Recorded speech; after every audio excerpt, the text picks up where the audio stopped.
नमस्कार दोस्तों, स्वागत है आप सभी का हमारे चैनल भक्ति ज्ञान में। दोस्तों, आज हम आपको गंगा दशहरा की कथा सुना रहे हैं। गंगा दशहरा का पर्व ज्येष्ठ मास की शुक्ल पक्ष की दशमी को मनाया जाता है। ज्येष्ठ शुक्ल दशमी को सोमवार तथा हस्त नक्षत्र होने पर यह तिथि घोर पापों को नष्ट करने वाली मानी गई है। हस्त नक्षत्र में बुधवार के दिन गंगा अवतरण हुआ था, इसलिए यह तिथि अधिक महत्वपूर्ण है। इस तिथि में स्नान दान तर्पण से 10 पापों का नाश होता है, इसलिए इसे दशहरा कहते हैं।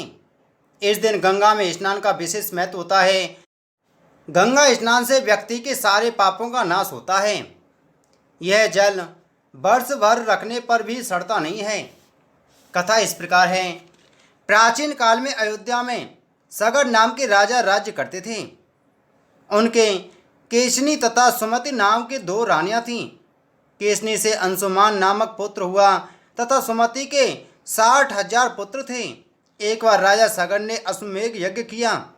यज्ञ की पूर्ति के लिए एक घोड़ा छोड़ा गया। इंद्र यज्ञ को भंग करने हेतु घोड़े को चुराकर कपिल मुनि के आश्रम में बांध आए। राजा ने यज्ञ के घोड़े को खोजने के लिए अपने 60,000 पुत्रों को भेजा। घोड़े को खोजते खोजते वे कपिल मुनि के आश्रम में पहुंचे तो उन्होंने यज्ञ के घोड़े को वहां बंधा पाया। उस समय कपिल मुनि तपस्या कर रहे थे। राजा के पुत्रों ने कपिल मुनि को चोर चोर कहकर पुकारना शुरू कर दिया। कपिल मुनि की समाधि टूट गई तथा राजा के सारे पुत्र कपिल मुनि की क्रोधाग्नि में जलकर भस्म हो गए। अंशुमान पिता की आज्ञा पाकर अपने भाइयों को खोजता हुआ जब मुनि के आश्रम में पहुंचा तो महात्मा गरुड़ ने उसके भाइयों को भस्म होने का सारा वृतांत कह सुनाया। गरुड़ जी ने अंशुमान को यह भी बताया कि यदि इनकी मुक्ति चाहते हो तो गंगा जी को स्वर्ग से धरती पर लाना होगा। इस समय अश्व को ले जाकर अपने पिता के यज्ञ को पूर्ण कराओ। इसके बाद गंगा को पृथ्वी पर लाने का कार्य करना।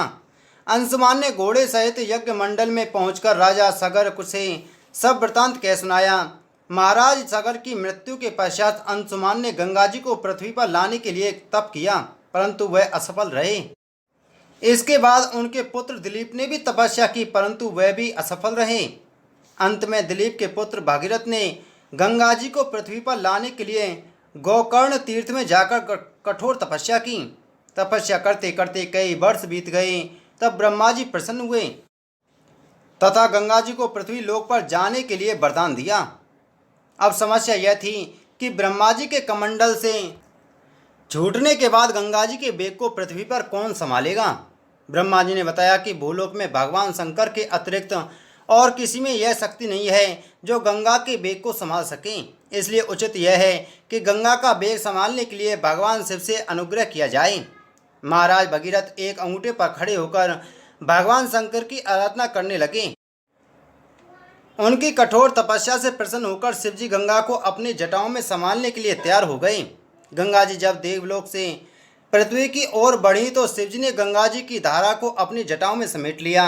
कई वर्षों तक गंगा जी को जटाओं से बाहर निकलने का पथ ना मिल सका।